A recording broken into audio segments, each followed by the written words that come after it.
Ti Syawal ieu komo geus kolot mah kudu rajin merenung di imah. Awak babaturan sia mah geus ka kuburan. Sia ge pasti moal kebal. Panyakit di sia geus ambalaya. Huntu geus tinggal 2. Ceuli starorek. Mata neuleuh Quran mah geus teu kadeuleu. Tapi nu lain Quran mah kadeuleu. A'udzu billahi minasy syaithanir rajim. Inna Allaha wa malaikatahu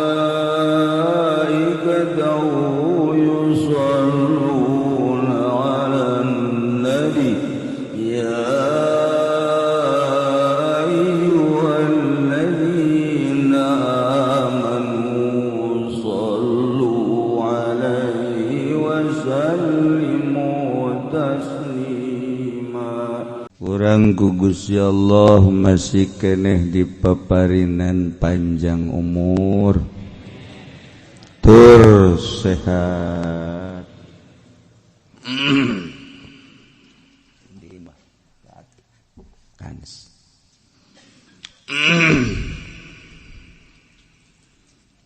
Kumodal sehat tur iman, alhamdulillah urang bisa kumpul gariu.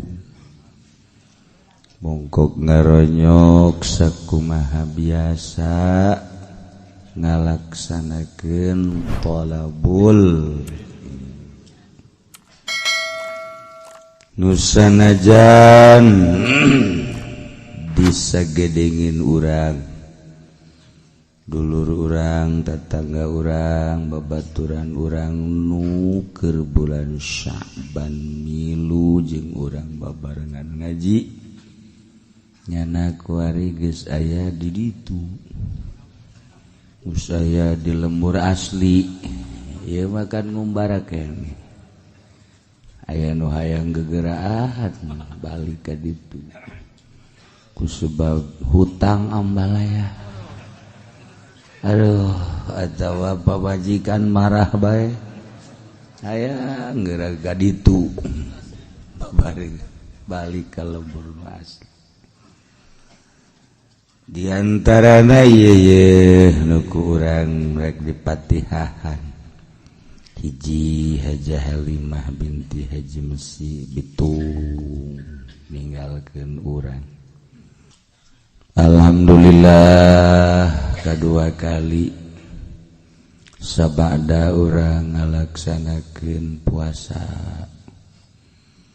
diakhiri ku lebaran ditungtungan deui ku mudik anu ka Jawa Timur, nu ka Jawa Tengah, nu balik ti dieu ka ditu sorangan ka dieu jadi 5an. Wah nambahan. Anu boga kontrakan geus ngipas alhamdulillah ya rabbil alamin. Jadi pinuh deui kontrakan. Menang 3 bulan balik ka ditu teu ka dieu teu mayar. Atuh baca-baca jelema. Nah, ieu urang karumpul deui nu di seberang Sumatera, Palembang, Medan. Alhamdulillah masih keneh ku Gusti Allah dipaparinan umur mah tur sahaluan urang bisa kapanggih deui kumpul deui. Mudah-mudahan puasa urang bener-bener jadi ganjaran. Ibadah-ibadah urang di jero bulan Ramadan bener-bener ditulis sebagai ganjaran. Sabada boboran urang mulayan deui nyieun lembaran nu anyar jang sampeureun jaga. Tingkatkeun kuari ibadah urang sebab umur ge nambahan. nu tatadina 22 hiji, nu tatadina 55 hiji, tatadina 60 genep hiji, nu tatadina 70 di kuburan. Tambah di urang kuari alhamdulillah tambahna umur, mudah-mudahan jadi tambahna ibadah. Tambah ibadah mudah-mudahan jadi tambah ganjaran. Kurang kapanggih ngaji urang, puasa urang, salat urang, haji urang, umroh urang, maca Quran urang, sedekah urang bakal kapanggih satungtung urang ngalaksanakeunana ikhlas. Mun teu ikhlas atuh teu jadi ganjar. Boh salat, boh puasa, boh zakat, boh haji, boh umroh, boh sedekah.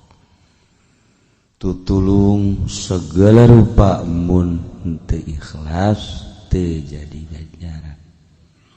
Entak urang di pemerintahan keur mejehna ngabangun kapercaya urang jadi lurah, camat, jadi bupati, gubernur, kabelah dituna jadi presiden. Coba ge pagaweana ikhlas, jadi lurah sing ikhlas digaweana anasana asana di pemerintahan yang anu ikhlas wes jasa bukhara jasa nu bantak hese neagan kiai nu ikhlas hese atuh kobo pemerintah ngan aya meureun hiji dua mah di pamarentah gen teu bok-brok kabeh di kiai gitu sarua geus urang mulayan tahun ieu mah coba aing ge deuk di ikhlas teh ulah aya buatan salian lillahi ta'ala lillah buledkeun ka Allah salat oh ieu teh diparentah ku Allah karena parentah Allah teu aya dorongan salian ti parentah Allah sugan ka parentah ku mitoha sugan ku pamajikan sugan ku guru ku indung bapak hiji we Allah nu marentah zakat Allah geus atuh ka Allah ngazakat sia diperintah ku Allah jadi karena Allah ngaji ngaji kadorong ku babaturan aing geus ngaji bae ka Cilaok aing can aing isin teu meunang ganjaran teu meunang tah nu ngajina kitu paceuna aing mah kos kitu balik los ngaji ge teu meunang ganjaran ngan cek Imam Ghazali moal bisa sekaligus lalauna geus urang minggu ieu teh ikhlas minggu hareup sugan setengah ikhlas minggu hareup deui tah kitu ke kebal-kebal mah ikhlas kos salat mimiti da mah sieun ka kolot 2 kali sieun 3 kali lah geus kolot-kolot aing ikhlas sedekah urang tah ka masjid hayang ka alam 1 juta hayang ka alam deh 2 juta hayang ka alam deh 3 juta hayang nyaho sih coba koing 1 juta 10 juta lu ikut deh hayang ka alam na coba 100.000 ikhlas 100.000 aing ikhlas dah 100.000 hendak lamun boga duit 1 juta kembalian 100.000 ikhlas 50 kembali 50 ulah sini sih kula dek jariah yeungan ikhlas 50 ribuan aya 100an ade kembalian gini ya ikhlas sakit aing jeung ka masjid mah 50.000 ikhlas tapi kalau ka jahe mah 1 juta ge ikhlas lain ikhlas teh rada kadorong ku hawa nafsu susuganan kan di jerona susuganan nyana ka aing daekeun Jadi ada di balik udang, di balik susu teman. Nah, belajar ikhlas teh lain pagawean leutik. Lantaran segede kiai nu udeng-udengna segede roda beca. Gede amat, Vespa. Ikhlas Hese ikhlas. Hanya wali-wali Allah lah anu bararisa ikhlas. Para solihin anu barisa ikhlas. Urang nuturkeun maranehanana dicoba. Urang usahakeun sebab nun teu ikhlas ban teu jadi ganjar. Wajin kuku baget teu jadi ganjar. Mukhlisina lahuddin. Nah ieu urang mulai ya. Di Syawal ieu komo nu geus kolot mah kudu rajin merenung di imah. Awak babaturan sia mah geus ka kuburan. Sia ge pasti moal kebal. Panyakit di sia geus ambalaya. Huntu geus tinggal 2. Ceuli starorek. Mata neuleuh Quran mah geus teu kadeuleuh. Tapi nu lain Quran mah kadeuleuh.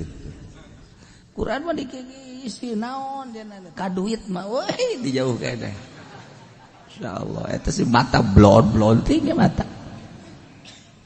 Nah, urang bandingkeun si anu mah babaturan sia nya mah paeh teh ku rajin salatna. Babaturan sia paeh ge tuh masjid nang nyana, mushola nang nyana ai sia. Babaturan sia mah tuh si itu dibantuan ku sia, si anu bejana ditulungan ku sia ai sia. Coba mulai yanti kuari masih keneh aya kesempatan. Nu geus mah salatna hayang kalem bae ku makhluk. Sedekah ku sedekahna hayang katangen bae ku makhluk. Cing coba mulaian coba ge. Mantak salat ti peuting gede ganjaranna ge lantaran eueuh nu neuleuh. Salat udang, mandi wudu sorangan di kamar dek hayang kalem kusaha. Hayang dek hayang kalem kusaha. Ja hayang kalem kudu duaan, minimal 2 jeung batur. Sorangan mah teu bisa hayang kalem, sorangan mal bisa kecuali ujub. Udah aya batur bae. Minta hayang kalem mah salat sorangan ge. Bo, ngahudangkeun, udang sia. Deuleu aing ye.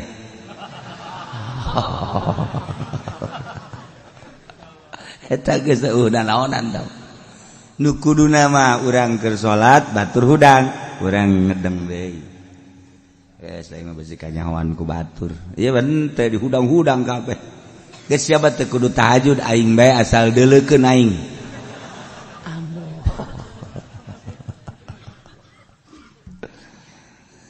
Dah urang mulaian ku ari salatna, ngajina, sedekahna, urang lempengkeun menuju ridho Allah Subhanahu wa ta'ala. Urang keur ngabahas masalah asyribah, minuman keras, miras. Nu tadina di Indonesia teh aman, nu mabok aya ge di pakotaan.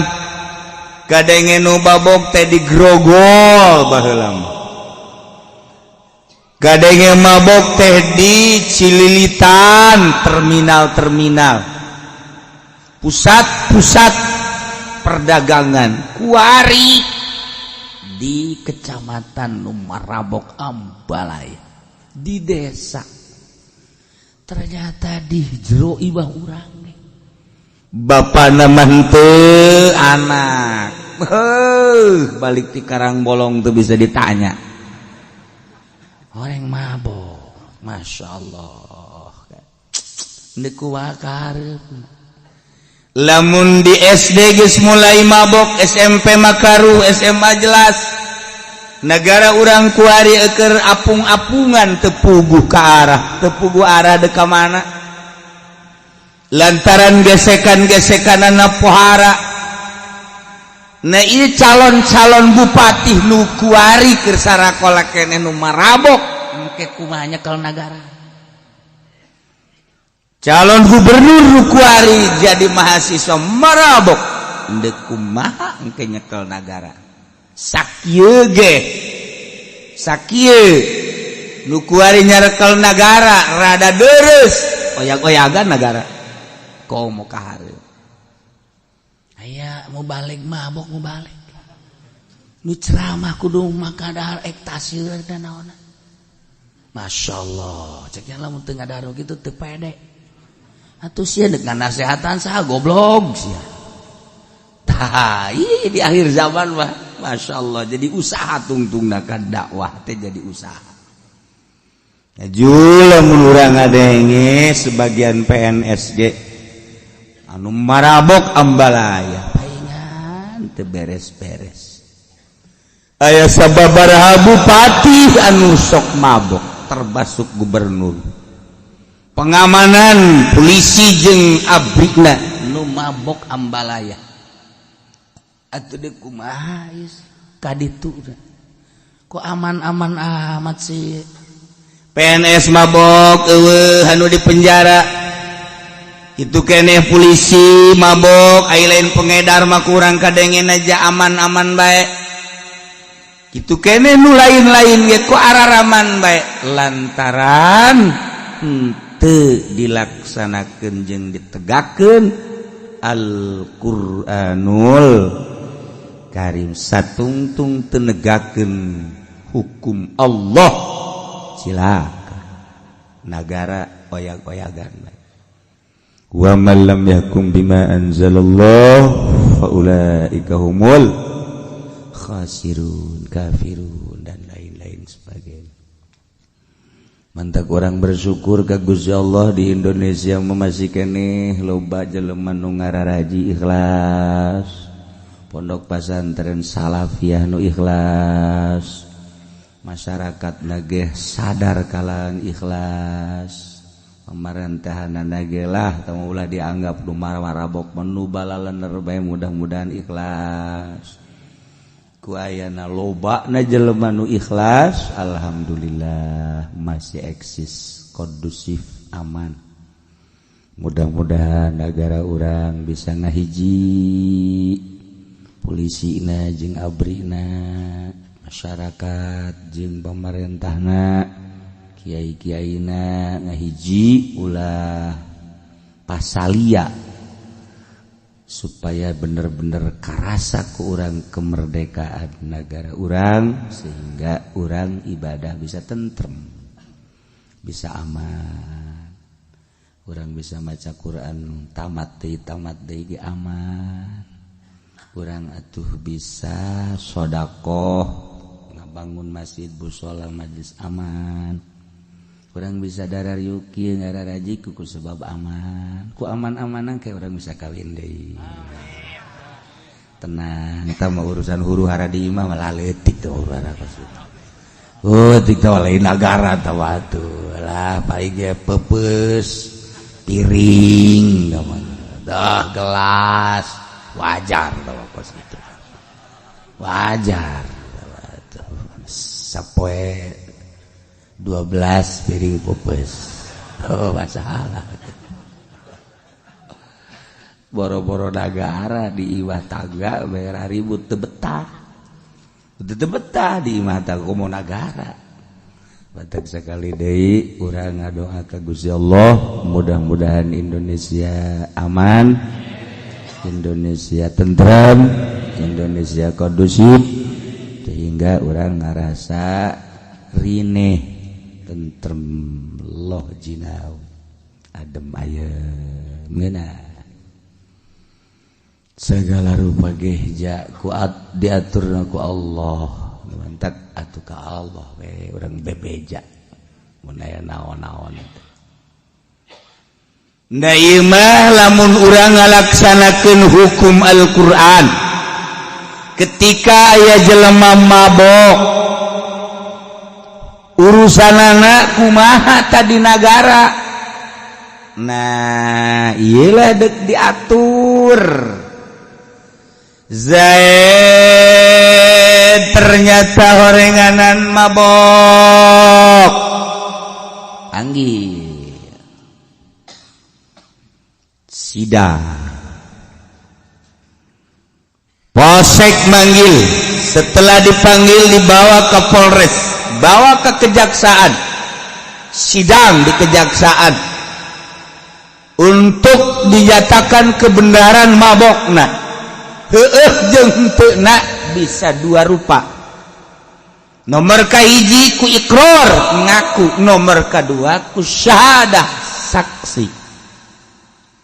Bisa dibenerkeun nya mabok teh ku pengakuanana atawa ku dua saksi lalaki.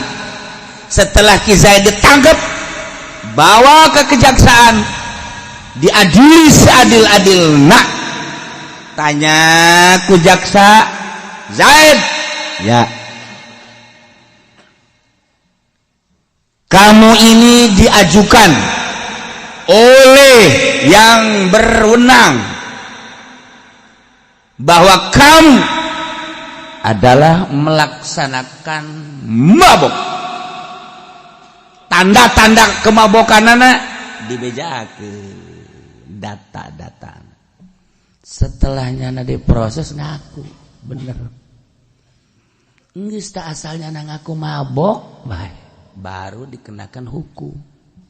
Jadi encan ngaku mah kajunting nya ngaku mah ge ulah waka dihukum. Kena ngaku heula. Atawa nyana teh aya saksi dua. Zaid diajukan ke meja hijau. Kasusnya adalah kasus were, kasus mabok. Setelah disidang, aya dua saksi. Siapa kamu? Saya saksi Pak, untuk menyaksikan pelaksanaan maboknya Ki Zaid. Siapa kamu nama? Saya Soleh. Ini Masluh. Oh Soleh Masluh. Ya Pak, betul bahwa Zaid melaksanakan mabok. Di mana maboknya? Bejakeun. Tah eta teh geus jelas berarti Zaid ngalaksanakeun mabok. Hiji iqrar ku ngaku, dua atawa ku dua saksi. Cukup geus sakitu ge. Lamun Ki Zaid geus ngaku bahwa nya ngalaksanakeun mabok, aturan negara kumaha? Wa yuhaddu bi iqrari.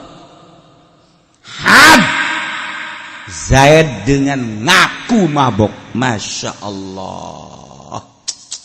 Tapi kudu dihad ngarana had nu kamari. Zaid kudu dihadiane kudu dirangket. Hadul harhuri arbauna warakikin isuna. Tapi dijadikeun dina piki kuari hadul hurri sama nuna 80 rangketan. Geus ku 40 rangketan ge geus bisa. Atawa 80 rangketan geus masalah. Nah ieu nu bakal dijelaskeun ke di hareup. Antak walau ra'al imam bulughahu samanina jaza fil ashah. Berbagai pertimbangan-pertimbangan nu kamari ku urang geus dibahas, dijadikeunlah kuari hukum anu geus nyata 80 rangketan. Cara ngarangketna ke di hari. Lamun ieu dilaksanakeun di Indonesia geus aman. Aman atuh. Kuari mah aya nu mabok bawa ka polsek nego. Jadi lain hukum anu berangkat teh nego. Nah, anu eta tadina urusanana 40 juta. Negosiasi 20. Ya, nego jalan tukang 15 juta. Ya hukum bisa dibeli. Iyalah Indonesia.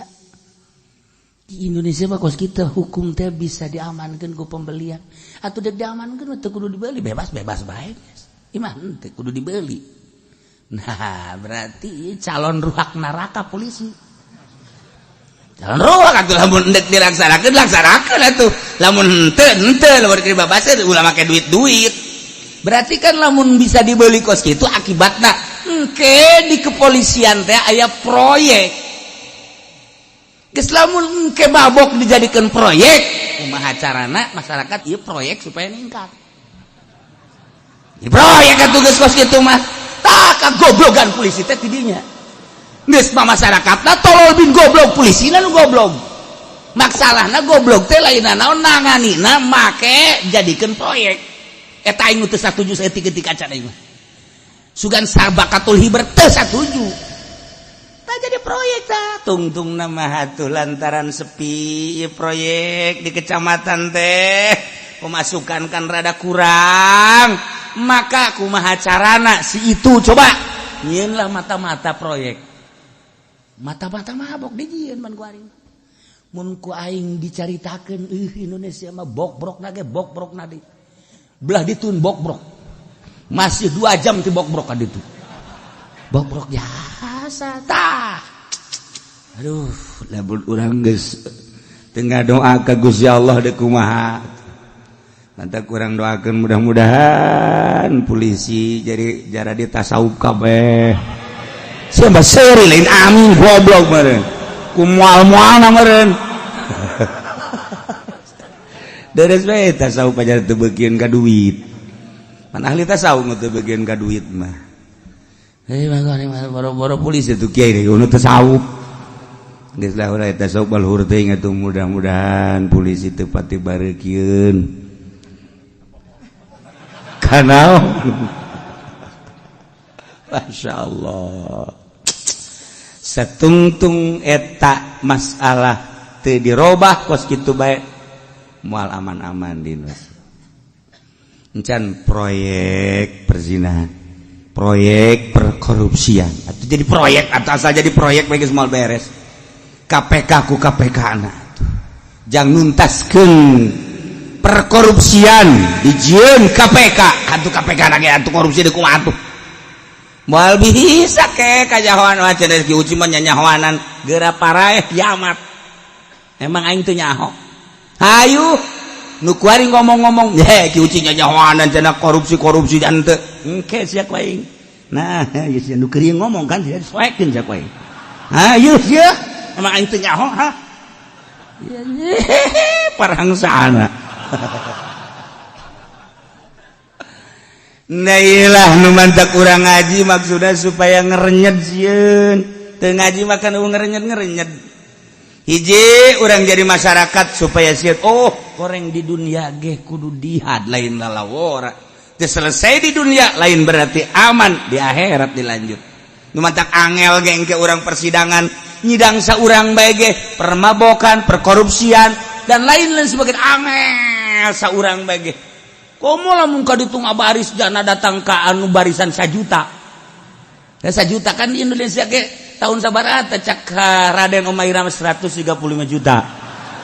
Eta penduduk Indonesia eta tahun sabaraha kuari ge sabaraha. Da tanya nu pangtungtungna sidang. Teu ge dicalangeus hiji ge angel jasa nu pangtungtungna geus nyana mah geus menta bae pan meureun ka malaikat geus lah ka neraka angel.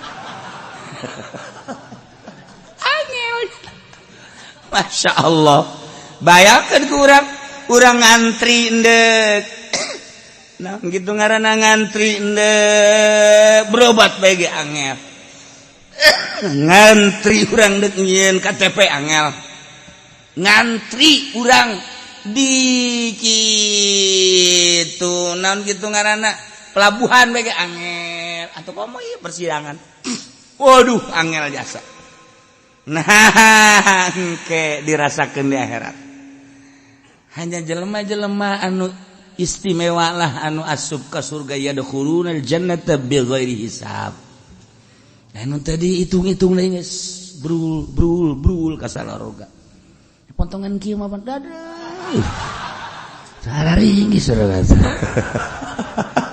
ya Allah ya Rabbi Gusti lawan lain aya fadl Allah geus pikumaha tak alhamdulillah urang sugan bae ku diukna di pengajian aju urang ngesang kesang urang teh mawa urang ka sorga mantap nu teu ngesang mal ka sorga kesang bebeja ka Gusti abdi kesang naon sia kesang waktu ngaji di Cilongok jadi ieu kula saksi bahwa nyana ngaji kula ieu jadi saksina kesang geus atuh jak kebal teuing ieu mah ieu lamun nungguan itu geus beja kula saksina gitu. Sia kesangan ku naon lapar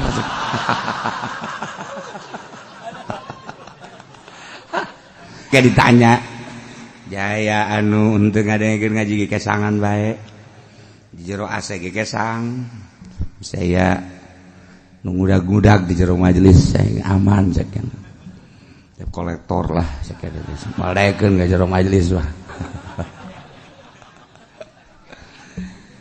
yuhadu dihadzat sebagai pemabuk numantak dihad ku nagara biikrarihi lantaran ngaku bahwanya mabok had atawa had laki Zaid bi syahadati rajulain ku saksi dua saksina lalaki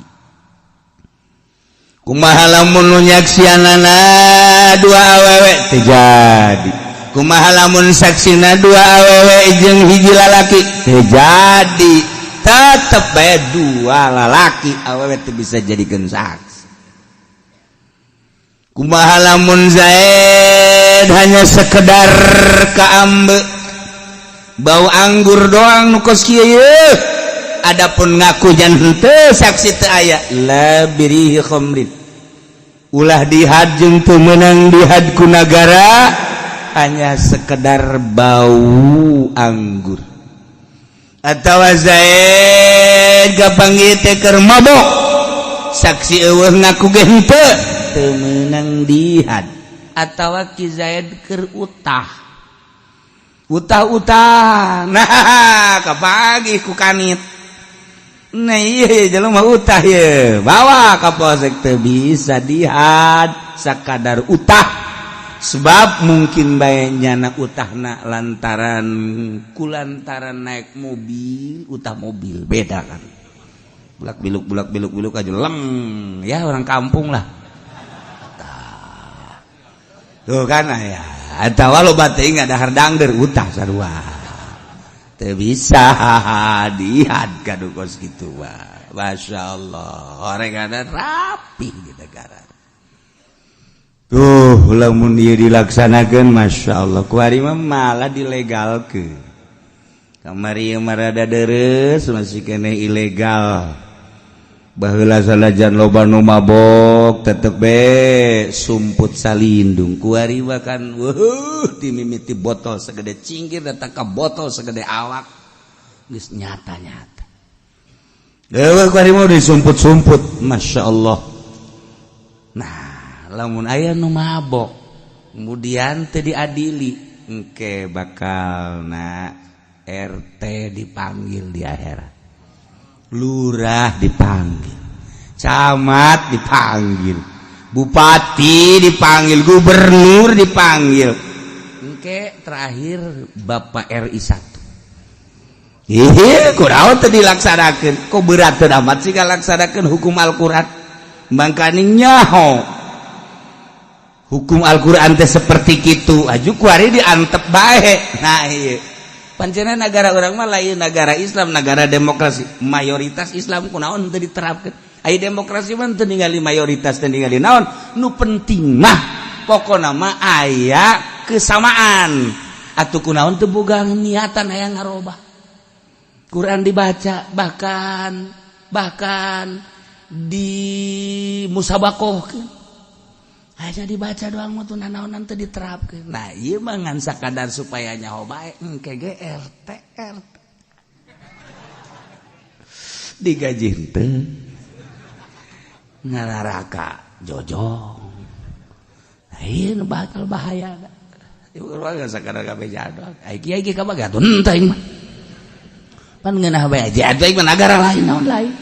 Emang ngabejaan. Mantap ke di akhirat panggil aja uci. Siap bos. Nah, ya yang tenang. Apakah pernah menyampaikan bahwa undang-undang Al-Quranul Karim bagi orang yang mabok harus dihad sangat saksina saha Haji Pendi tidak bisa jadi saksi teu adil yang lain malaikat nyahoan Haji Mamun geus eueuh ya geus saksi teh eta ulah ayo aduh ikrari ya syahadatul rajulain gitulah ala kadar menyampaikan saksi geus ambalaya. Oh jadi pernah saksi ambalaya loba. Nah, jeung kiai-kiai anu sejen atuh geus pernah nyampaikeun mah urusanana urusan negara. Geus para kiai surga masyaallah. Aduh, murid hayang milu tidak ada.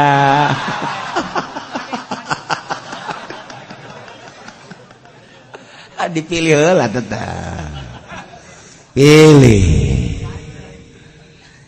wa yafi iqrarin cukup hadina pengakuan cukup jangan syahadatin jeung saksi saribah khamran nu nyaksian kana nginumna ki Zaid sebagai pelaku nginum khamar cukup bae maksudna kumaha ye teu kudu diperinci-perinci Zaid setelah diproses ternyata dalam prosesanana teu kudu hese beleke nyana ngaku ya Pak saya mabok Pak teu kudu dirinci mabokna iraha kemudian mabok minuman naon mun obat kitu pelna naon meulina di saha kemudian gitu di mana teu kudu geus cukup Zaid mabok Zaid bae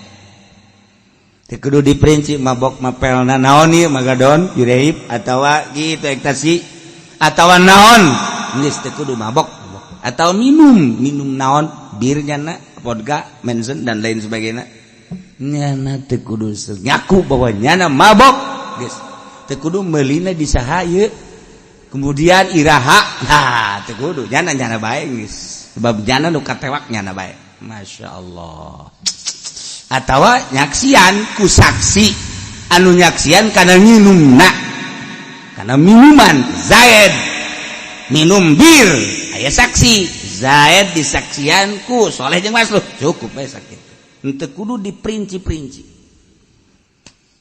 kumaha lamun deuk diperinci lebih bagus ngan keur carita cukup ge cukup bae ku sakitu adapun kemudian ku ari dirinci secara detail atuh leuwih bagus ngan keur teu kuduna ge eueuh masalah wakila diucapkeun yustaratu disyaratkeun dalam pengakuanana wa huwa alimun bihi mukhtarun Zaid teh bari nyahun kana hatur eueuh pemaksaan karep dewek sorangan wala yuhadu halas sukrihi jeung teu meunang dihad dina nalika keur mabok Zaid mabok disaksian ku Soleh Masluh kemudian dibawa ke meja hijau kejaksaan setelah ditinggali ki Zaidna masih kene mabok ulah waka dihad sebab maksudna had supaya nyana sadar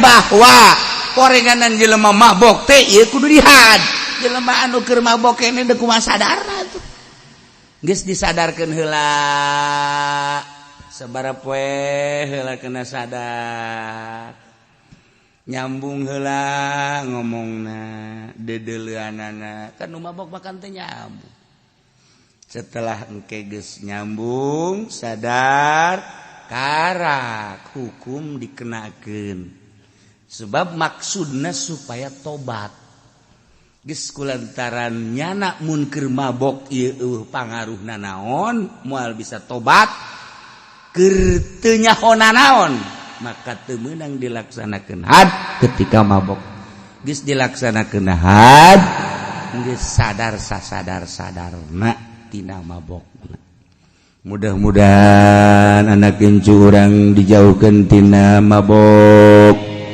mudah-mudahan tetangga urang dijauhkeun tina penyakit mabok dulur urang kawah urang dijauhkeun tina penyakit mabok terutama urangna mudah-mudahan dijauhkeun tina mabok bangsa Indonesia mudah-mudahan dijauhkeun tina penyakit mabok sehingga aman polisi teh sebeleke urang sebagai kolot naga aman di negara jadi tentram wa sautul hudud wallahu a'lam.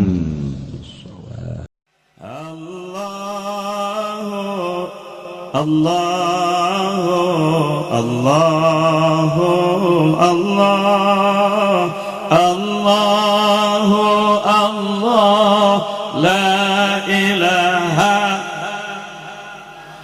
Jibril Mikail Israfil Munkar wa Nakir Rakib Atid Jibril Mikail Israfil Izrail Munkar wa Nakir Rakib Allahu Allah Allahu Allah la ilaha kahiji Nabi Adam kadua Nabi Idris katilu Nabi Nuh kaopat Nabi Hud kalima Nabi Saleh kagenep Nabi Ibrahim ketujuh Nabi Lut kadalapan Nabi Ismail sembilan Nabi Ishaq sepuluh Nabi Yakub 11 Nabi Yusuf 12 Nabi Ayub 13 Nabi Syuaib 14 Nabi Harun 15 Nabi Musa 16 Nabi Ilyasa 17 Nabi Zulkifli 18 Nabi Daud 19 Sulaiman 20 Nabi Ilyas 2 hiji Nabi Yunus 22 Nabi Zakaria 20 Nabi Yahya 24 Nabi Isa 25 Nabi Muhammad sallallahu alaihi wasallam moal ayat Nabi dugi kapoe moal ayat Nabi dugi kapoe Allahu Allahu Allahu Allah Allahu Allah la ilaha Jibril Mikail Israfil Munkar wa Nakir Rakib Atid Jibril Mikail Israfil Izrail Munkar wa Nakir Rakib Allahu